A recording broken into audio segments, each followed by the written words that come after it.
Кургак учук оорусу жугуштуу оорулардын бири. Бул ооруга кабылган адам башка адамга жуктурбаш үчүн бардык колдонгон буюмдары өзүнчө болуусу керек. А бирок мындай эскертүүлөр ак калачандар тарабынан айтылганы менен Баткен областык кургак учук менен күрөшүү борборунун рентген аппараты бузулуп, оорулуулар башка ооруканадагы рентгенге түшүүдө.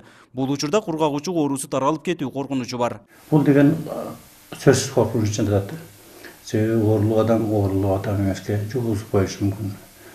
Ошол убакта жаш балдар, дени сак, боюнда бар аялдар рентгенге тартылышына ошол убакта эле биз деле ушул жерден азыр учурда кургак учуктун жугуштуу формаларын биз областтык ооруканага барып тартып атабыз.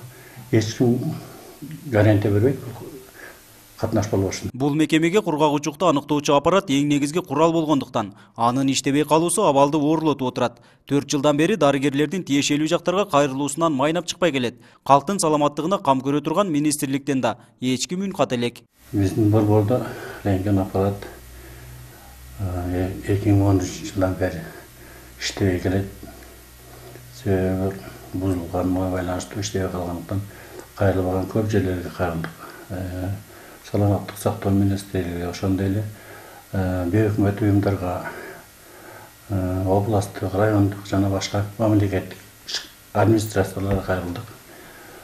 Бирок жыйынтык болгон жок акыркы убакта. Мындан сырткары аталган борбордун имараты да эскилиги жетип, жер астынан көтөрүлгөн сыздануулам полу чирип баштаган. Ал эми дубалдары да урап, дарыгерлер ремонт иштерин жүргүзүп турушса да натыйжа болбой келет. Мындан улам бизге да мамлекет тарабынан көңүл бурулса дешет өмүр сакчылары. Биздин бул зданиябыз эски здание.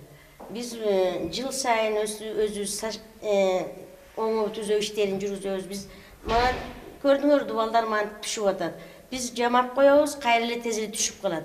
Эми мындай алганда биздин мына зданиябыз эмеге талапка жооп бере албайт да. Ошон үчүн эми возможность болуп калса, жаңы эле курулуп калса деген оюбуз бар. Кургак учук жугуштуу оору болгондуктан бул ооруну дарылай турган кызматкерлер да жетишсиз экен. Мындан улам жаш кадрларда кооптонуу болгондуктан бул тармак боюнча иштөөгө кызыккандардын саны аз. Ошол эле учурда айлык маянанын да аздыгы кошумча болуп турат. Баткен областы боюнча Кадамжай районуна, ошондой эле Элек райондоруна дарыгерлер керек. Дарыгердин жетишсиздиги бул айлык маянанын аздыгы, ошондой эле бул баягы жугуштуу оору болгондуктан көбүндө баягы жаш кадрлардын коркуу сезими бар го дейм. Бүткүл дүйнөлүк саламаттыкты сактоо уюмунун маалыматы боюнча дүйнөдө ар бир секундада бир адам кургак учук оорусун жуктурат экен. Жылына бул дарттан 600 адам көз жумаары аныкталган. Мындан улам саламаттыкты сактоо министрлиги абалы оорлоп бараткан Баткен облустук кургак учук менен күрөшүү борборуна көңүл буруп койсо, калктын саламаттыгына салым болот эле. Нургазы Жайнаков, 7 канал, Баткен өкүлчүлүгү.